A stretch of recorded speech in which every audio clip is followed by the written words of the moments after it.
32 Inning Podcast. Sports analysis. Interviews.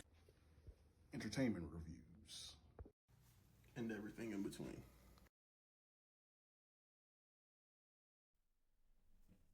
Yo, what's that word? Episode 95, man. It's been a long time, man. It's good to chop it up with y'all again, man.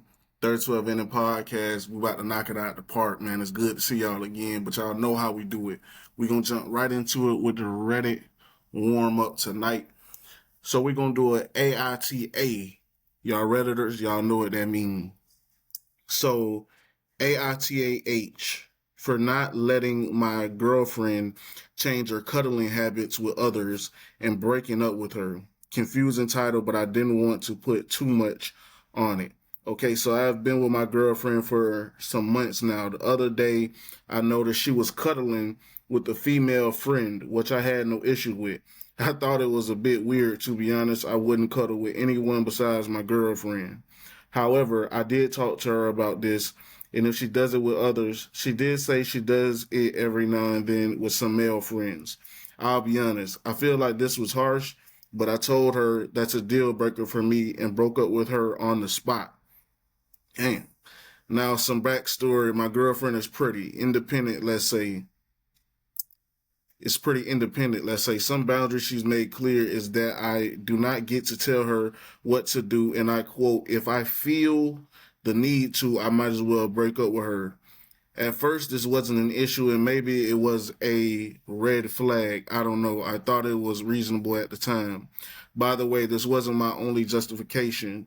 I also believe that if by default she thinks it's appropriate to cuddle with another man, then we just don't see eye to eye on these things. Like, the fact alone that she thinks this is appropriate is telling to me.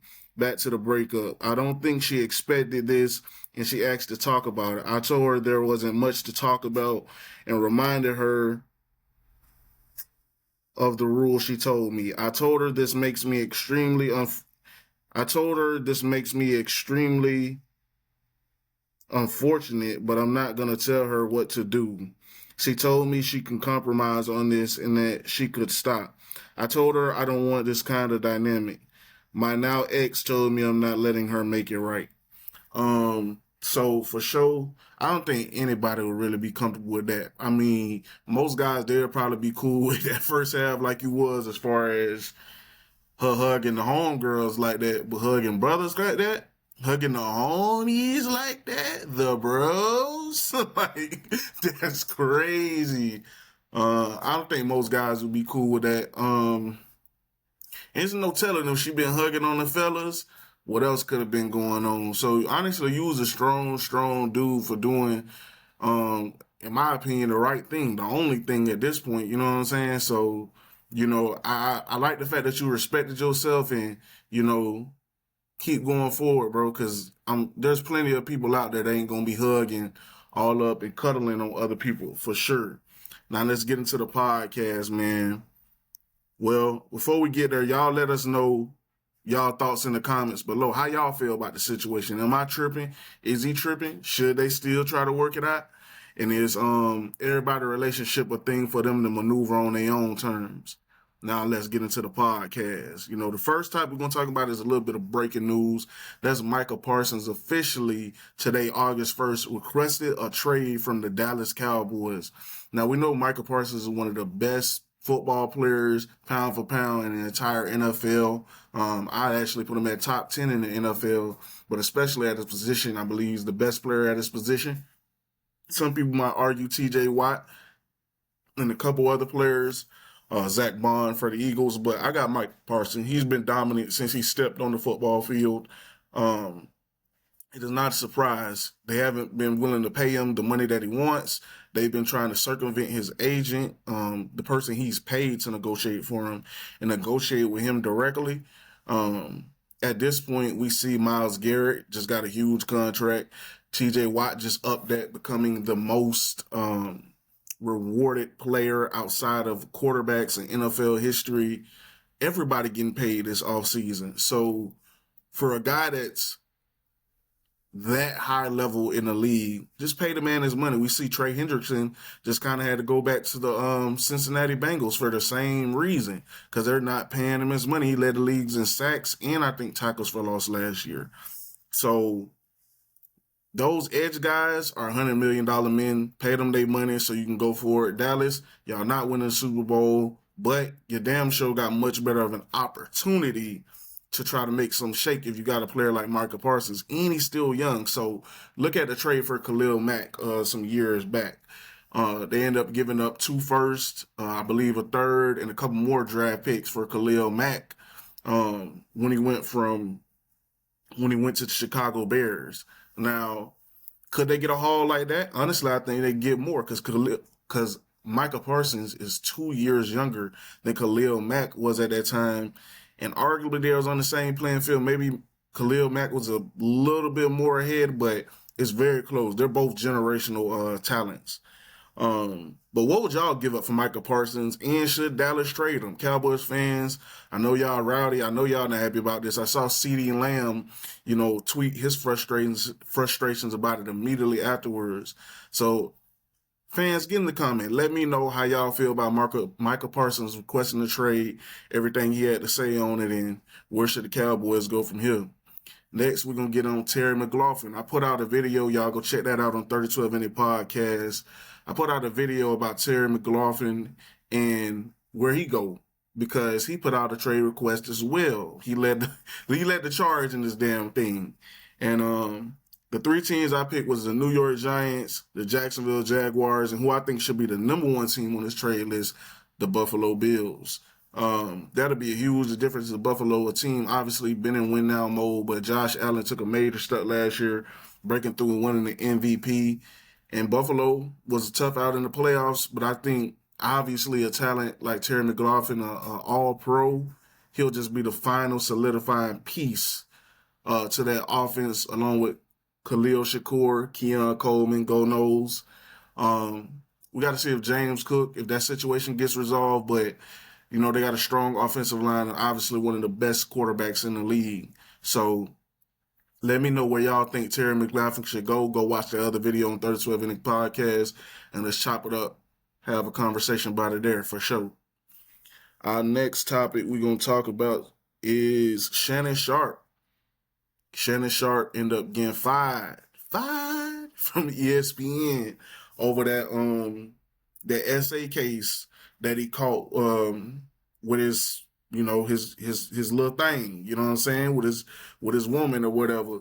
And so it's tough because you see situations like this with melanin brothers like myself, but and you see who was homegirl. Now, I don't know any detail of the case, and none of us do.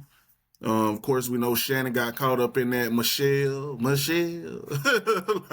the live video situation last year, and that broke the internet. But we'll have to see. Where does he go from here? I mean, he got his podcast.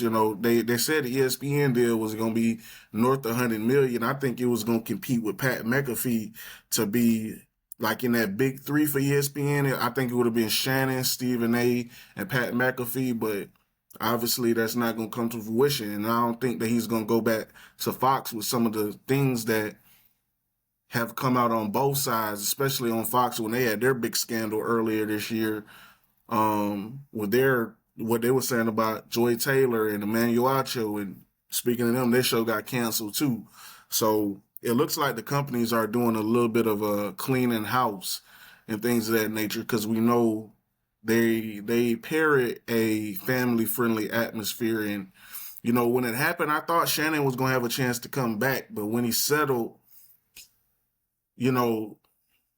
settling is not an admission of guilt, but in the court of public opinion, it kind of is a admission of guilt. So, unfortunately, he probably just saw it as, let's just get past this and let me get back to work, because he was saying he was going to be back when the story first came out. Of course, he claimed innocence, but ESPN chose to go in another direction, and we know ESPN going to be good. They just bought NFL Network, NFL Red Zone, I believe, a couple other items. in a huge deal. So, and ESPN is going to be ESPN. They're still going to be dominant in what they do. But Shannon is out, and he still has Club Shay Shay. He still has 520 Podcast. Shout out to those guys. And he still has Nightcap with Ocho Cinco. And it's actually rumored that Chad Ochocinco might be replacing Shannon in order so they could retain some of that fan base. And I thought that's an interesting theory out there. And I wouldn't mind seeing him up there. Shannon was only on there 2 days. I'm sure it's going to be magnified if they was going to give him 100 M's. But I think it's going to be an interesting vibe if Ocho ultimately gets the opportunity to be up there. Next, we're going to talk about the two LA teams in the NBA.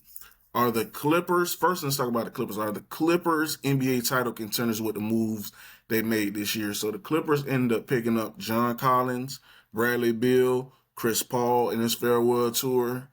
Brook Lopez also coming back up, Avisa Zubac. I think that's an amazing center tandem. John Collins, he was essential because that was the sore spot for the Clippers last year at the 4. Of course, they already got Kawhi, James Harden. They end up trading Norman Powell. They got Chris Dunn coming off the bench. So I forgot what they ended up getting for Norman Powell, actually, but they ended up trading with the Miami Heat, obviously. I can't remember off the top of my head who they ended up getting for him, but I think it was a decent trade at the time. I have to look that up for y'all. Give me 1 second. One-man production crew, we got to get to it. But in saying that, I love Brook Lopez. Obviously, he's a champion from the Milwaukee Bucks. Let's see, Norman Powell trade. Obviously, he's a champion, and he's getting put into a situation that better fits his skill set at this point, which is coming off the bench, playing against second unit players. Obviously, we know he can stretch the floor. That's something that Big Zoo doesn't do at all, but that adds a new element to the Clippers offense. Obviously, Ty Lue is going to put him in good positions to do what he does best. We know he can post up, put the ball on the floor, so he's a good passer as well. Good shot blocker on defense, specializes in drop coverage, was something that the Clippers already do well anyways with Big Zoo. So I think it's just going to be a nice continuation. There's not going to be much of a drop-off. You can lessen some minutes on Zoo, and you can protect those guys against injury. Bradley Beal, I'm going to keep it 100. I think Bradley Beal is washed. I think Norman Powell is a much better player at this point, but we got to see how he's going to be unleashed this year. I think the Clippers is all around a better situation for him, basketball-wise. And, if they deploy him, I think he's going to start. But if they can deploy him in a role where he plays against bench players a lot and can just be a scorer, kind of like what Phoenix was trying to do at least, I think that's where he's going to be his most effective as a player. Obviously, you lose some playmaking going from Norman Powell to Bradley Beal, but not much in efficiency-wise. I think he's still an efficient player. Lost a lot on the defensive end, but I think they have enough of a structure to protect him. John Collins, great pickup from the Jazz, bouncy player. Not incredibly young, but younger than the rest of those guys. I mean, I believe the Clippers are the oldest team in NBA league history, so that's not a joke. So we have to see how that plays out, but bouncy guy can score a lot of points, rebounds fairly well, especially on the defensive end. Gets a couple offensive rebounds here and there as well. Not a great playmaker. Used to be a black hole on offense, but now in Utah, I think he's learned to move the ball, at least get off of it a little bit more. And obviously he's going to have to, with James and Kawhi having the ball in their hand, Brad Beal having the ball in his hand, CP3 coming off the bench. And he's probably getting the best playmaking since Trey Young and James Harden since he's came into the league. So that should be very, very interesting for him to receive those alley-oop passes again, those pocket passes, and giving him the opportunity to do what he does best, which is finish at the rim. He's been doing that well since Wake Forest. So the LA Clippers traded Norman Powell to the Miami Heat in a 3-team deal that also involved the Utah Jazz. The Clippers, okay, they got John Collins. The Jazz got Kevin Love, Kyle Anderson, the 27th second. I'm trying to see what the Miami got.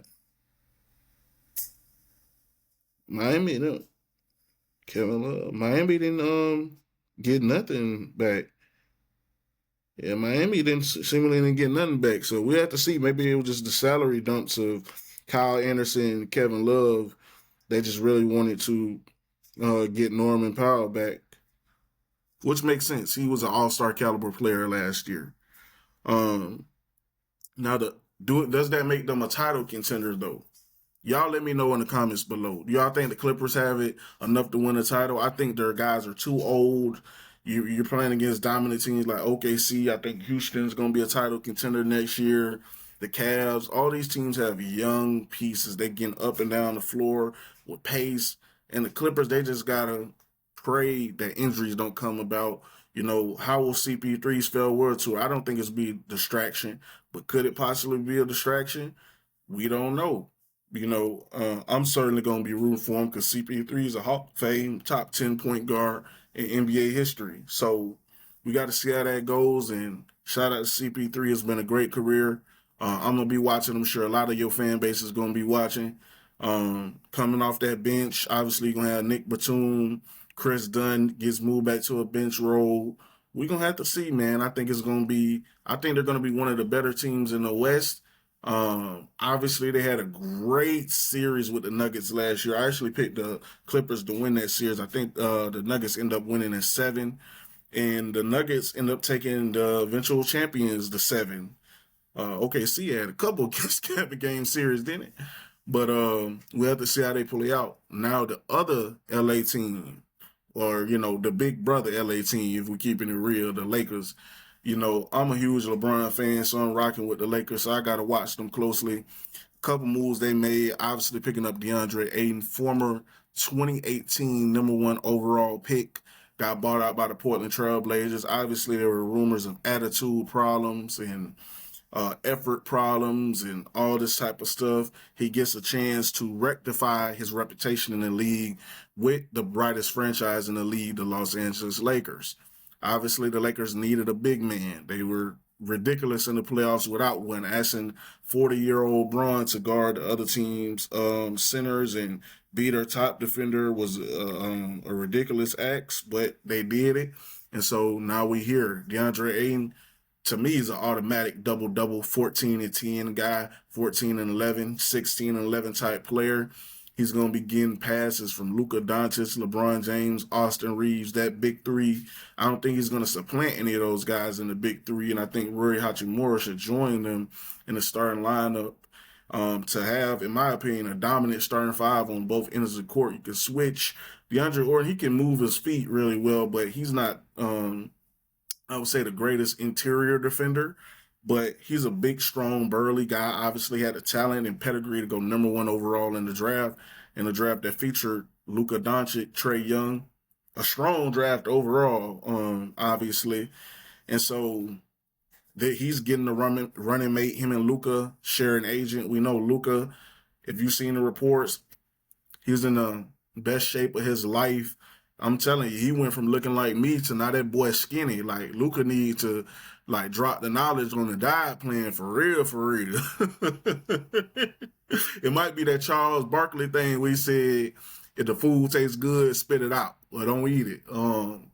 But Luka obviously been doing something like that. He set the play for Slovenia this year. I think Luka has a chance to come out and win the MVP this year. Honestly, he looks like since the season ended, he's dropped about 25 pounds. Like, Luka went from looked like he had on a James Harden suit to now he's on the cover of Men's Health in a couple months' time. Like, he's really been putting in the work, and I'm excited to see it. I honestly think Luka is going to come out and be one of the front runners to win MVP this year. I honestly believe that if he can stay healthy.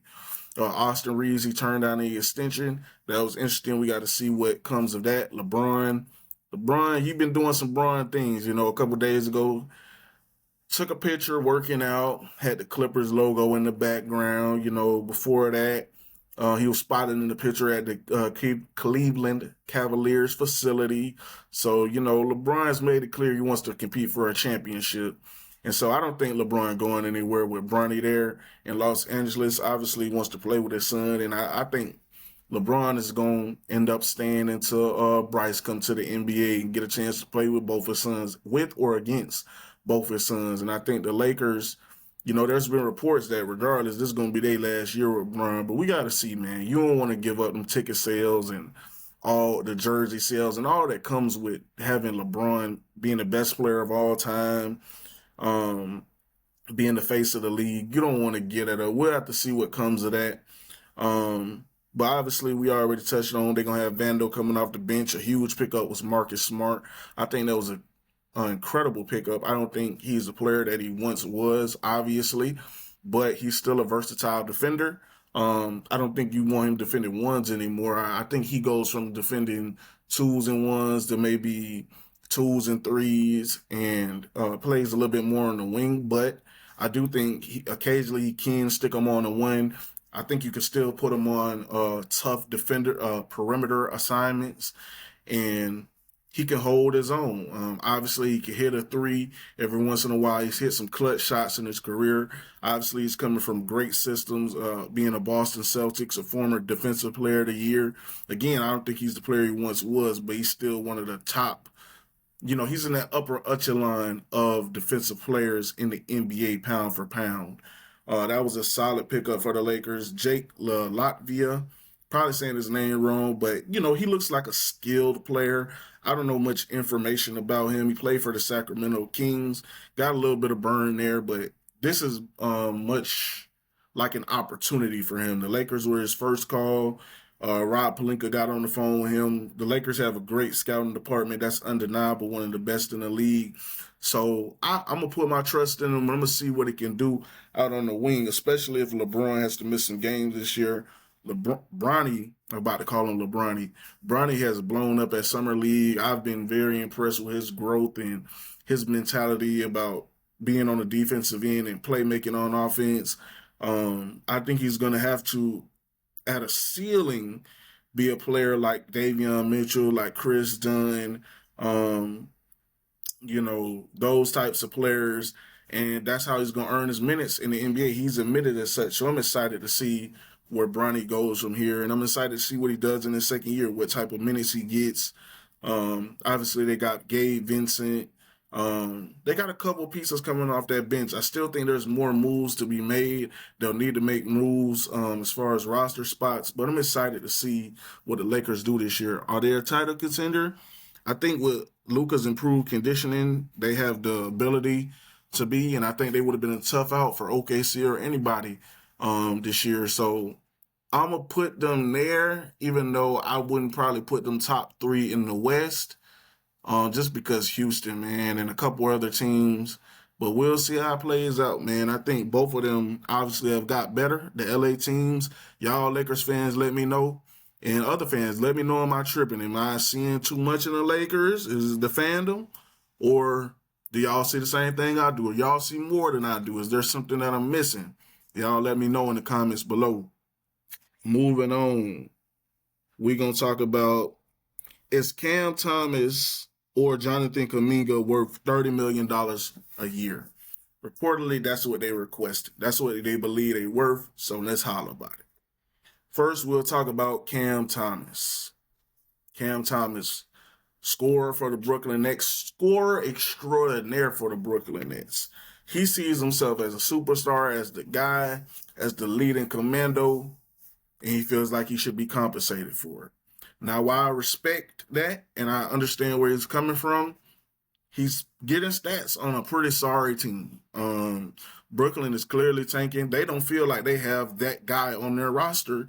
And unfortunately, they're the only team with cap space. So even if teams believe he could be that guy, they can't sign it. The second apron is so punitive. You see good players getting bought out, like DeAndre Ayton and Nikola Vucevic is discussed as being bought out. Marcus Smart was bought out.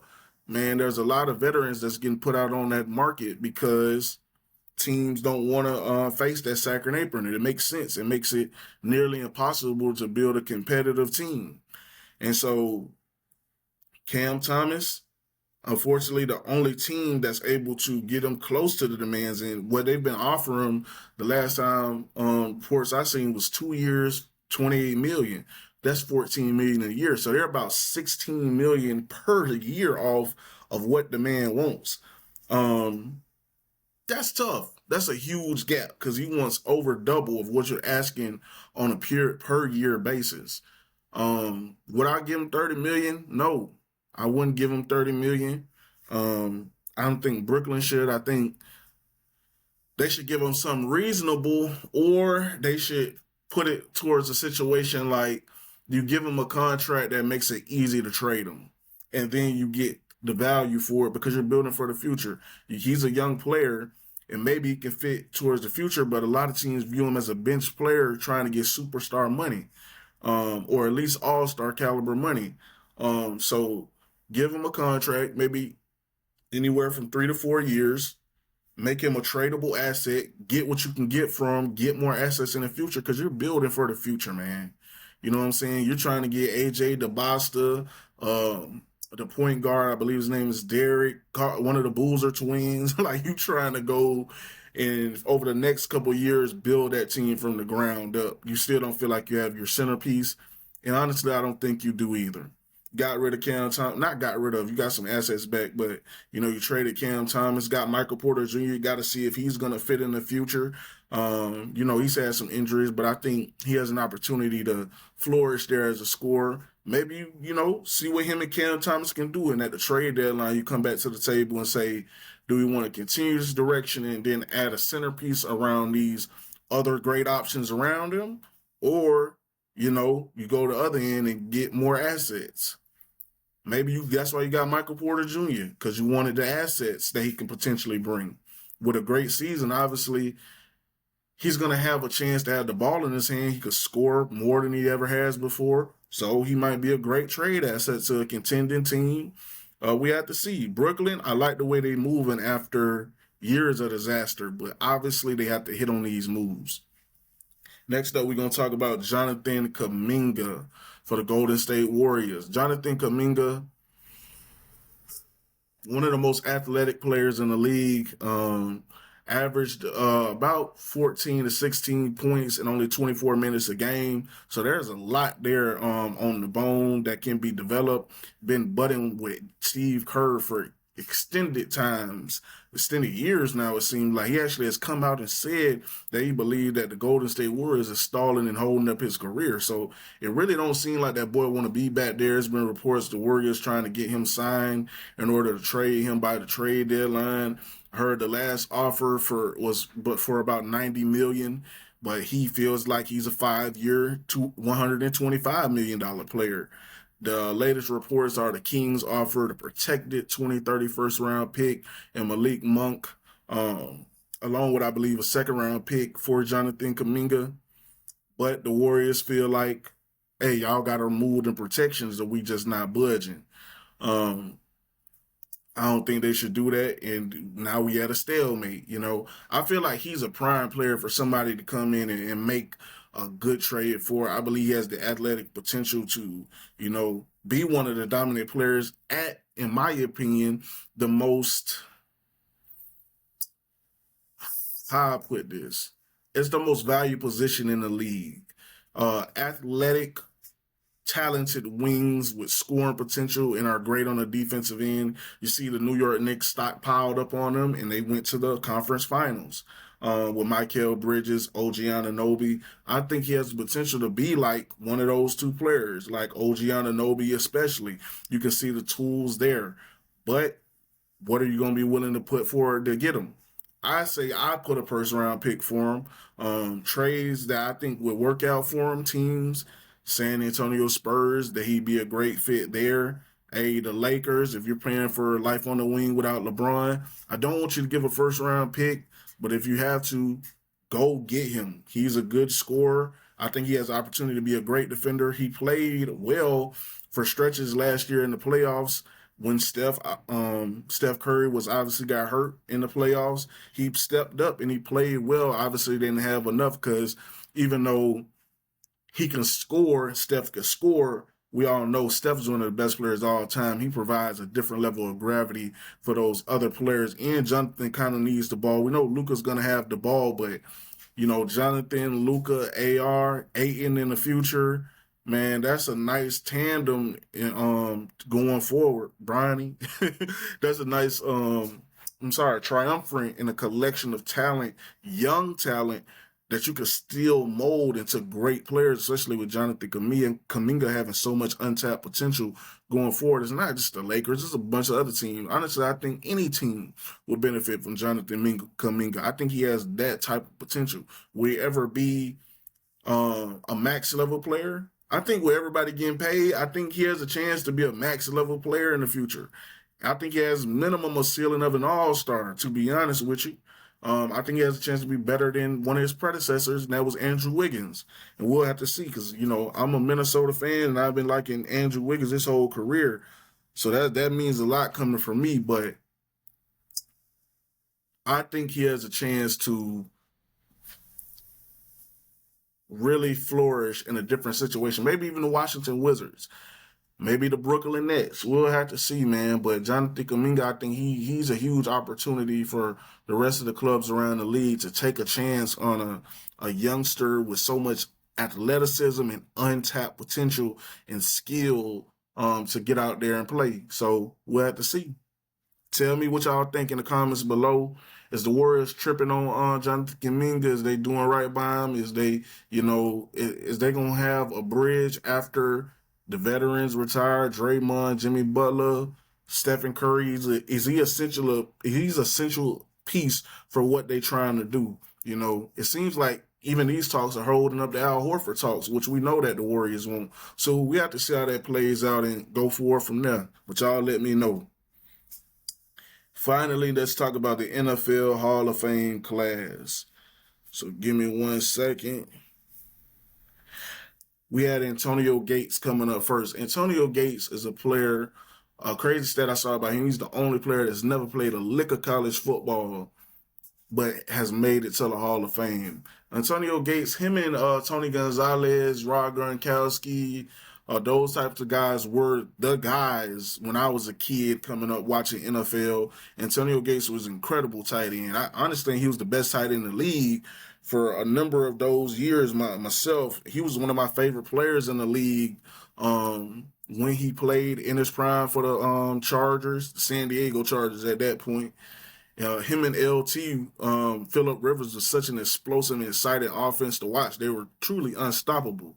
A great collection of skill, talent. He's well deserved to be in the Hall of Fame, first ballot. He's been I think he's one of the best tight ends in NFL history, to be honest with you.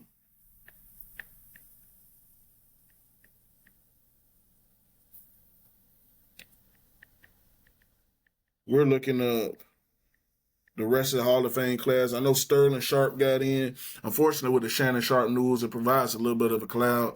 But Sterling, he was one of those players when he was on the field during his short career, I think his career was 7 years, that he was dominant during his time. I mean, probably a top 4 or 5 receiver in NFL, obviously. And this is a time when Jerry Rice, the GOAT of receivers, was playing in the NFL. So Chris Carter was up there as well. A bunch of really great receivers.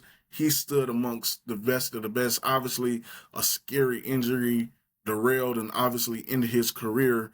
His brother Shannon, little brother, has been championing for years now that Sterling deserves to be in the Hall of Fame because of who he was at his peak.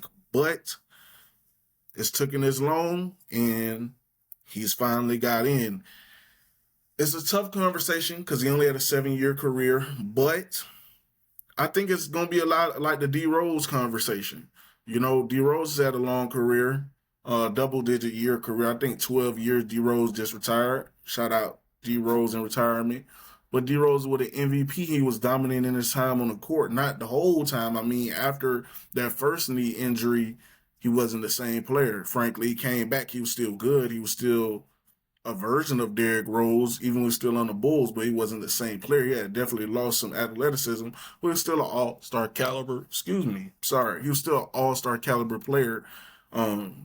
After that, he had another injury, and it just went downhill, and he became one of the best six men in the NBA and still a starter quality player on some teams. But obviously, New York D-Rose wasn't the D-Rose we came to know and love from a dominant perspective.